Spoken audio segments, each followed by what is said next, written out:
Why do people cheat? Now, many would say because they're a jerk. They're self-centered, they are scumbags, and they care about no one but themselves. Or there's the flip side that would say, well, they cheated because they had a bad marriage.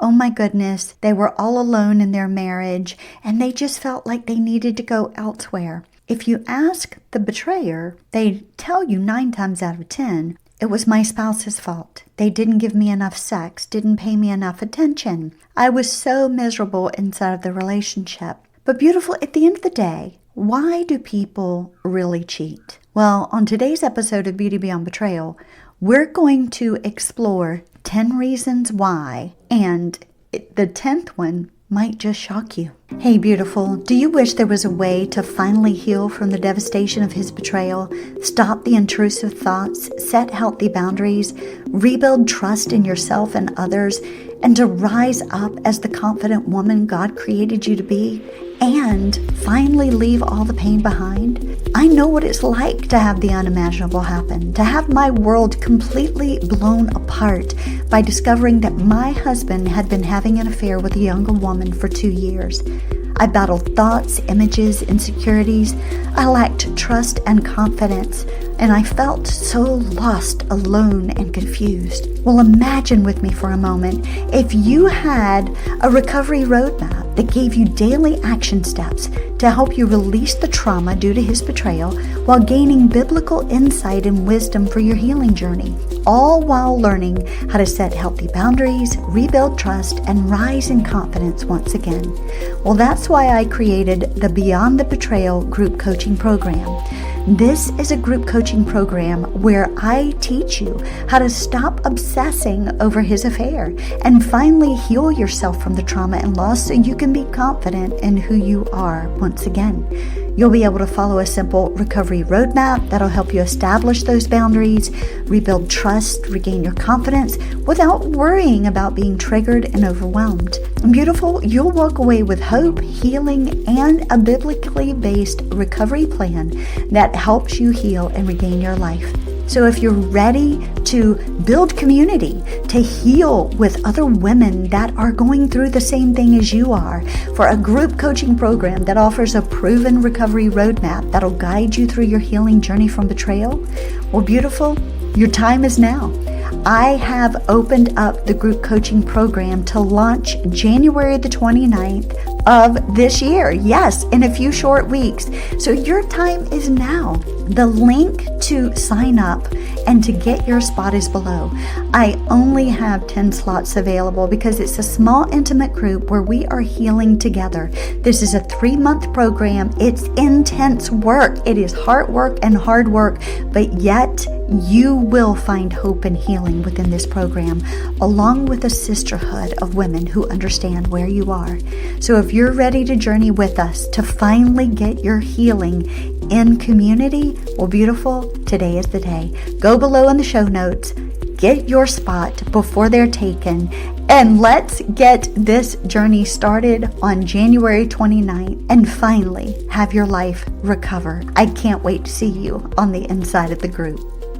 Welcome back to the show. You know, day in and day out, I work with people who are seeking to heal from the effects of betrayal due to pornography, infidelity, maybe it's an emotional affair, but their life has been completely turned inside out. It has imploded because there's been an infidelity like a massive earthquake that has destroyed the very foundation of what they used to know as their life. And they are seeking truth. They are seeking answers. You know, why did this happen to me? What caused my spouse to cheat? Why did they cheat on me? And I hear this day after day. And so today we are going to explore a number of reasons why spouses cheat. And you know, it's not the typical answers that you normally would be told. I know many times the betrayer will say, well, it's my spouse's fault. They didn't give me enough sex. They didn't give me enough attention. I felt so lonely. We had a disconnect. I was so overwhelmed in the relationship. Those are a lot of reasons that you might hear from the betrayer. Now, the betrayed spouse, you'll hear things like, oh, he was such a jerk. She was such a jerk. That's so self-centered. They, a scumbag. They are just thinking about nothing themselves. And so we hear those reasons, right? But at the end of the day, there are some reasons, so to speak, that lead people to cheat. Now, I'm saying it that way for a certain purpose, so follow with me today. But why do people cheat? I'm going to give you a number of reasons, and then I'm really going to talk this through for you so you can understand at the end of the day, what is the underlying culprit, right? We can blame a lot of things, but we need to, for those who are the one who is unfaithful, we need to step into ownership of what we've done, take full responsibility for the act, and for the impact that it has had in the lives of those that we've betrayed. And please understand, when there's been a betrayal, yes, it affects the spouse. Yes and amen. But it affects more than just the spouse. The children have been betrayed if there are children involved in the relationship. The extended family, friends, co-workers. I mean, the ripple effect is great when we're talking about betrayal. So, if some of you listening to this broadcast today have been toying with this, have been thinking about it, entertaining it in your mind, please listen to today's broadcast and please, by all means, run far, far away from the infidelity because it leads to death. All right, so the number one today I want to talk about, number one, why do people cheat, is because they may be a sex addict. Now, sexual addiction is a real thing, okay? That's a broadcast in and of itself, but sexual addiction is a real thing. And there are many who are addicted to pornography, to sex. It is everywhere. It's in Hollywood. It's on our commercials. I mean, sex sells, right? So I remember years and years ago where there was a controversial Hardee's commercial that everybody boycotted because they were exploiting women on the commercials to sell hamburgers, which was atrocious. It was awful. And I don't think I've eaten there since, really. But they use sex as objectifying women, right? You become the sex object. And so we are selling sex and we are getting people addicted to it. Hollywood has glorified sex in the sense of affairs and premarital sex. And so they've twisted the gift that God has given to us, and they have created this entire industry of pornography. But reality is, pornography is an addiction and it leads to destruction. So many times what happens is they get addicted to the pornography. They are watching the scenes. They are engaged in it. Thus, they are engaging in masturbation, self-glorification, and gratification. And so the dopamine hits are pretty good in the beginning. But as time goes on, they need more stimuli to continue to have a greater dopamine hit. So the progression ends up going from just watching pornography to now acting out with the possibility of prostitutes and then affairs, multiple affairs, full-blown sex addiction from there, and it goes on and on and on. It destroys families at the core. That's the first reason why people cheat. The second one is called an attitude. Now, I know some of you are probably like, an attitude? Really? Yes. There are those that, really philandering, they just believe within themselves and they rationalize that it is okay to have an extramarital affair. It is okay to have multiple partners. It is okay to not have monogamy within my marriage. It is okay to engage in the extra sexual activities outside of my biblical relationship. Why is that? Again, I blame society because, I blame Satan at the end of the day, but society as a whole has made it, quote, okay to go outside of marriage and have these extramarital relationships.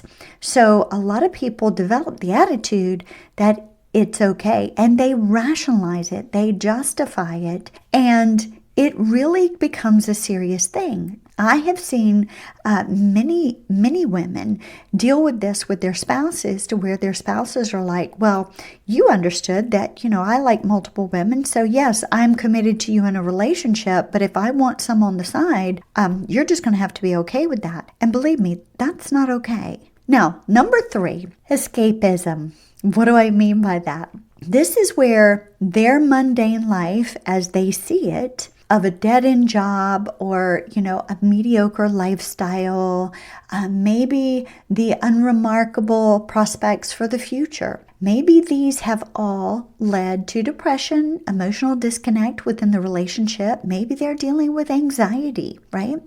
So because of these things, they begin to neglect the marital relationship. And because they do so, they seek other ways to escape the life in which they're living. They want to escape the humdrum. They want to escape the mundane. They want to escape because their job is a dead-end job, or maybe the relationship right now is not where they thought it would be, or maybe their future is not looking as bright as they thought it would.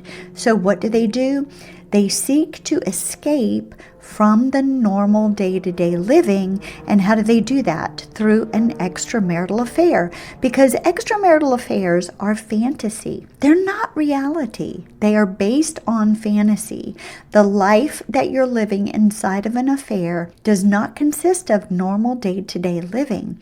It is hidden, it is in secret, and it is stolen moments in time that seem so invigorating. That's why you're so drawn to it, right? Satan makes it look so good. But that is escapism, and it clouds the minds of many. Now, number 4 is there's an emotional disconnect in their relationship. Now, it doesn't mean that the one who's been betrayed, the spouse that was cheated on, caused this. Usually, it's on both sides of the coin, or it could be that just the betrayer themselves feels emotionally disconnected. The day-to-day life of juggling child rearing or the career in and of itself. Maybe it's the daily chores that they're having to do day after day. It leaves little or no time for romance. So what happens? They start thinking, what happened to the fun person that I married?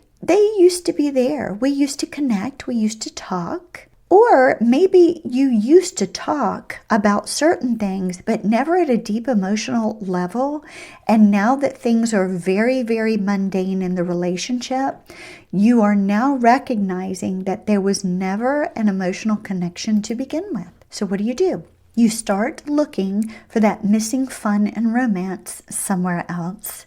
And it's the most common reason why most people cheat, because what happens? You don't normally cheat with someone you don't know. Those are the one-night stands. Those are very, very, very, very far and few between, okay? Let's just be real. They're very far and few between. But the affair in and of itself is generally with someone that you know, that you've created relationship with. So maybe it's a coworker, which 9 times out of 10 does happen, and you've developed this relationship. You might have started just talking to them about work, but then it started progressing to where, things are mundane at home. Raising the kids is hard. We haven't been able to be as intimate as we normally are. And now you're sharing deep emotional connection with a coworker that leads to now feelings, either feelings of attraction that develop into real emotional connection, or what's called limerence. And again, that's a whole new episode, right?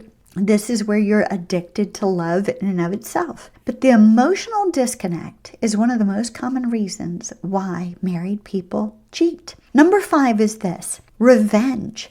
And yes, you heard me right on that. Many people cheat because of revenge. Now, I'm not talking about a revenge affair. That's not what I'm talking about here. I'm talking about revenge in regards to the fact that there's been some unavoidable conflicts and disagreements within your relationship. And trying to solve those conflicts and disagreements sometimes makes them only worse. So you might decide as the betrayer to lash out through having an affair, seeking to go elsewhere to give your affection. That's how you're lashing out about your frustration, so to speak. You either relieve yourself through pornography, or you deliberately hurt your partner through cheating. And yes, it's a real thing. Okay, number 6 is this: selfishness. And I've heard some of the ones who are the faithful in the background just shout a yes and amen. Yes, cheating is very, very selfish. But it may surprise you, but, revenge is, one of the reasons why people cheat, right? But selfishness is high up there as well. So what do I mean by selfishness? They just literally are thinking about themselves. At the end of the day, marriage is not about you. And I'm talking to you right now, whoever you are, okay? Marriage is not about you. It's about your partner. It's about the one that you chose to be faithful to. It's about what can I do to make their day better? What can I do to love them better? And it's about becoming more like Christ, about serving the other, and about becoming holy. We enter into marriage thinking, oh, I'm marrying this person because they're going to fulfill all of my needs and they're going to make me happy. Well, listen, at the end of the day, if that's why you're getting married, don't. And I said that with capital letters. Don't, because those are the wrong reasons to get married. You don't get married to become happy, so to speak, and you don't get married so that they can fulfill all your needs. The only one who can truly, truly be there for you in everything is Christ alone. Your partner will ultimately disappoint you, and there will be days that they will not make you happy. So if you are carrying those kind of expectations, then you are going to enter into selfishness, and you're going to start saying, they're not fulfilling my needs, they're not meeting my expectations, so I'm going to go elsewhere. And your selfish wants, needs, and desires are going to take you down a slippery slope into infidelity that can ruin your relationship and possibly destroy it. Okay, number 7. Well, number 7 is that the betrayer, the one who's unfaithful, is possibly dealing with self-esteem or insecurity issues. Now, this is closely related to the fear of aging. We see this later on in life where people are getting older, they're getting the wrinkles, gravity is setting in, the gray hair, and they're looking at themselves in the mirror going, am I as attractive as I used to be? So you start battling with insecurities. You start battling with self-esteem issues, or maybe you have battled with these things your entire life. You can consider, the reason of self-esteem and insecurity as one of those things that, I need someone to kind of toot my horn. I don't think highly of myself. So when someone toots my horn, they kind of stroke my ego, so to speak. I feel better. So because I feel better, I gravitate toward that. It kind of gives me my dopamine hit, right? So some married people feel tied to their commitments and they long to be free, right? That's another thing. They long to be free. And their self-esteem issues and their insecurity issues are like, oh my gosh, I'm committed to the relationship, but, I just want to be free to go elsewhere. And then they might feel like they're just living through life without living life. Again, this all boils down to insecurity. You're not feeling attractive, powerful, smart enough, young enough, or whatever it is. So you seek validation through cheating, and they use it to spark an interest to feel wanted, desired, and worthy. And beautiful, listen, whether it's you or it's the unfaithful that's listening right now, if you're dealing with self-esteem issues or insecurity, having an affair, infidelity is not the answer. Talk to a trauma-informed therapist, coach, talk to someone, a counselor who can help you rebuild your confidence, find who you are, find your validation, your worth in Christ. But don't go seeking it from another man or another woman, because your value does not come from a man or a woman. Your value comes from Christ alone. Okay, number 8 is this. Poor boundaries. Oh my goodness. I see this an awful lot. It's important to set healthy, proper boundaries with people in your life. And if you are in a marital relationship, it is vitally crucial for you to have healthy boundaries in place to safeguard your relationship. You should always know what is acceptable and what is unacceptable for you. So people with poor boundaries have a high risk of getting involved in extramarital affairs. And those might have a problem saying no or rejecting others. We need to have healthy boundaries in place so that we are not caught off guard, so that we don't give the illusion of an affair, nor even be tempted to cross that boundary. Now, for me, I have boundaries in place to where it's like, okay, let's not put ourselves in a compromising situation with being with the opposite sex alone. Or let's not get in a vehicle with the opposite sex. Let's not, text the opposite sex unless, the spouse knows. If it's pertaining to work, then what do? We bring someone else into that conversation, or we let the other spouse know that we have a conversation going on. We don't have to let them know, if it's work related and there are some not controversial, but some things that can't be divulged, but you need to be walking in integrity and strong character and pure at heart. So having healthy boundaries is a must. Okay, number 9 is this. Unresolved early life trauma. Yes, that's a real thing. Sometimes cheaters are reenacting or latently responding to unresolved childhood traumas. It may have been severe neglect or emotional abuse. Maybe it was physical abuse, sexual abuse, etc.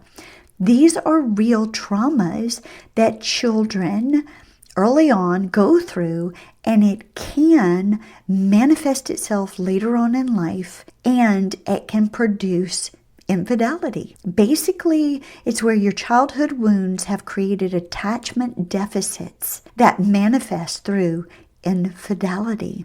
So this is a real thing. And if this is you, if you've had some of those things, it's important to discuss this with a trauma-informed counselor, coach, or therapist. So make sure that you are speaking to someone regarding that. Okay, here's number 10. Now, this is your 10th one, your last one.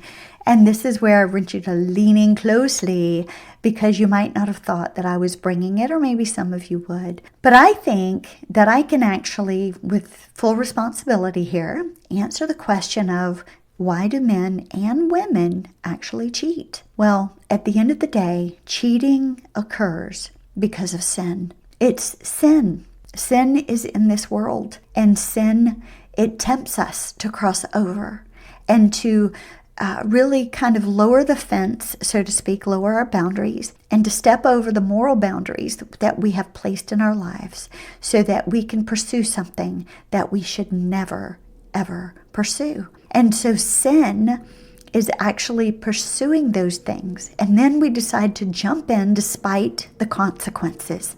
We just don't even consider them. We justify our actions, we rationalize them, and we have a tendency to even think that the consequences won't fall upon us. Well, no matter the particulars of your situation, there is never, and please hear me loud and clear, there is never justification to cheat. And so when anyone cheats, it is a sin, plain and simple. Now, In John, in verse 16, John uses 3 illustrations, which represent how people, men and women, both cheat, how they get into this, how they, some people say they fall into it, but let's talk about the fall, okay? There are 3 ways that we sin, and that's the lust of the flesh, the lust of the eyes, and the pride of life. And I want you to listen to me very, very clearly. Whether it's through pornography, physical or emotional means, when you enter into this, it is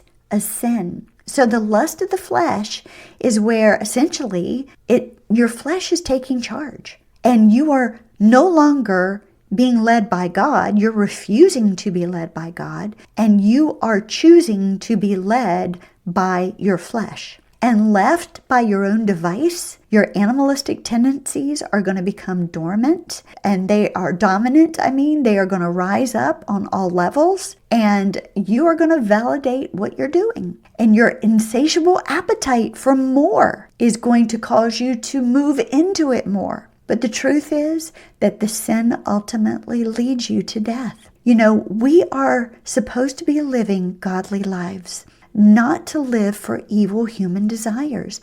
And sex in and of itself is not an evil human desire. No, sex is not. It is the cheating, the infidelity, the adultery part of this, the betrayal that is the evil human desire, right? We should be living for the will of God instead. And we're reminded in the book of James that each one is tempted when by his own evil desire, he's dragged away and enticed. Then, after desire has conceived, it gives birth to sin. And sin, when it is full grown, gives birth to death. Now, let's talk about the lust of the eyes. Well, it's said that with the eyes, they are the gateway or mirror to the soul, which is why it's not so much about what we see, but what we do with what we see is vital in the world where anything goes, right? So left unchecked, people, places, and things that we're exposed to, they further promote what the flesh is already salivating over. So on the commercials that you see, on the television shows, it is plastered everywhere. They are selling sex in the wrong way. They shouldn't be selling it at all, okay? But they're, spilling over cleavage, and they've got women just basically naked on the screens now. And it puts men in a trance. God created you as visual human beings,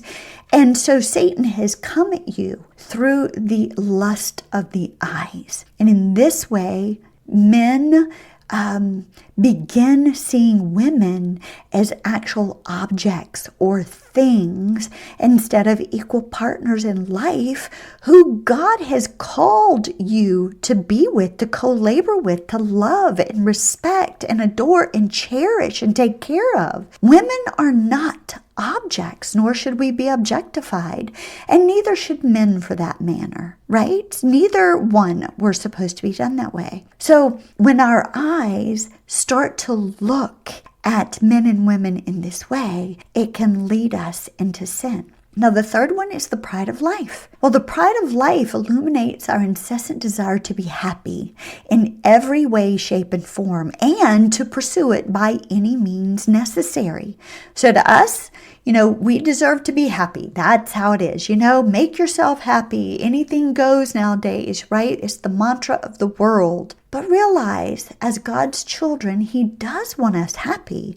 But more than happiness, He wants us holy. Okay? He wants us holy. True happiness is found only in living by God's guideline, with direction from His word and His spirit. In Proverbs 16:18, it says, pride goes before destruction, and a haughty spirit before a fall. Therefore, when we begin thinking that we ourselves are the masters of the universe, that we sit ourselves on the throne of our own life and seek to become the God of our own life, this is an affront to the ultimate master, and bad things await us just around the corner. Prideful people live as though they are entitled to whatever they want, no matter if God has prohibited it, no matter if it's going to destroy a life or hurt someone. But godly people live grateful lives, recognizing that it is only God's love and grace that entitles us to anything good on this earth. You know, God's will is that we should love God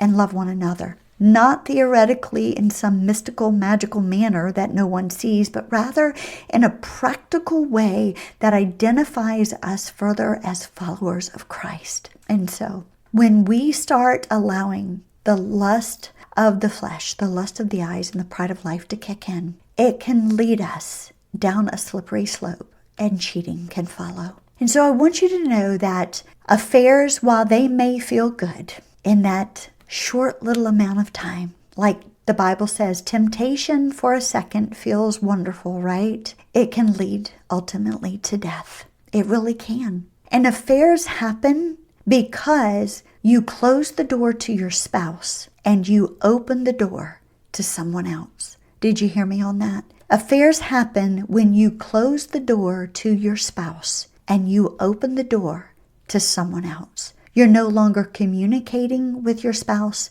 and you share your wants, needs, and desires with another.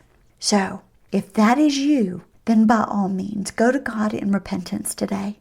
Seek His face and turn from this and seek reconciliation. Yes, it can happen, and God can resurrect a relationship. Affairs, infidelity, betrayal is not the end, my friend. It is not the end of your relationship, because if you choose to salvage and to work towards building a brand new, beautiful relationship after betrayal, it can absolutely happen. So I pray that today was a little bit of an eye-opener for some. And I pray you share this episode out, because I'm sure that there are those who need to hear it. And I would love to hear from you. I would love to hear your comments. Leave us a 5-star review below. We'd love to know how Beauty Beyond Betrayal is helping you, especially in this new year. And check out the links below. We have a brand new coaching program that is launching January the 29th. We only have 10 spots available for that. So you want to go ahead and get in while you can. When doors close, they close. And another one will not come open until later in May. And if you are looking for one-on-one coaching, either as an individual or couples, I only have room for 3 this month. So grab them while you can, and I can't wait to work with you so that you can heal from the devastating effects of betrayal. Be blessed.